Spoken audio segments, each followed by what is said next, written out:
everyone and kindle the fires within. Bago ang lahat, may mga katanungan muna ako. Ano nga ba ang tinatawag na produksyon? Ano ang uri ng produksyon? Ano ang mga salik ng produksyon? At ano ang implikasyon nito sa application na tinatawag na shopping? Ang produksyon ay tumutukoy sa proseso ng paggawa ng mga produkto at serbisyo mula sa hilaw ng materyales. Mga uri ng produksyon ay pangunahing produksyon, ikalawang produksyon at ikatlong produksyon. Ang ibig sabihin ng tatlong uri na ito ay ang pangunahing produksyon ay tumutukoy sa pagkuha ng mga hilaw na materyales sa kalikasan tulad ng pagsasaka, pangingisda at pagmimina. Ikalawang produksyon naman ay ang pagproseso ng mga hilaw na materyales upang maging produkto tulad ng pagmamanufaktura at pagtatayo. Ang ikatlong produksyon o serbisyo ay ang pagbibigay ng mga serbisyo sa mga tao tulad ng kalusugan, edukasyon at turismo. Ang mga salik ng produksyon ay lupa, lakas paggawa, kapital at negosyo.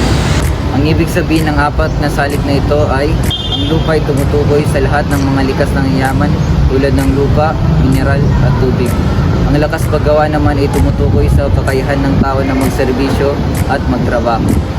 Ang kapital ay ang mga kagamitan, mga gusali at mga teknolohiya na ginagamit sa produksyon. Negosyo ay ang organisasyon o kumpanya na nagsasagawa ng produksyon at pagbibenta ng mga produkto at serbisyo.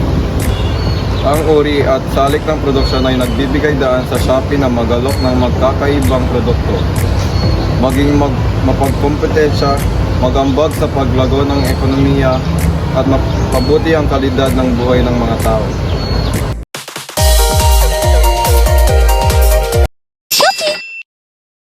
Nahihirapan ba kayong mag-picture or mag-video o walang gustong humawak sa inyong cellphone kapag may video presentation kayo sa inyong school? Ito ang solusyon para dyan. Ito ang tinatawag na adjustable selfie stick with lights and tripod. Ang kinaganda nito ay meron ka ng selfie stick at meron ka pang tripod.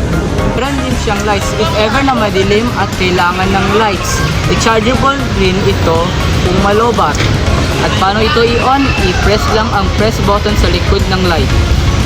Meron na itong shutter na naka-bluetooth sa inyong phone na kung sakaling walang hawak sa inyong cellphone ay long press mo lang yun at makakagawa ka na ng video.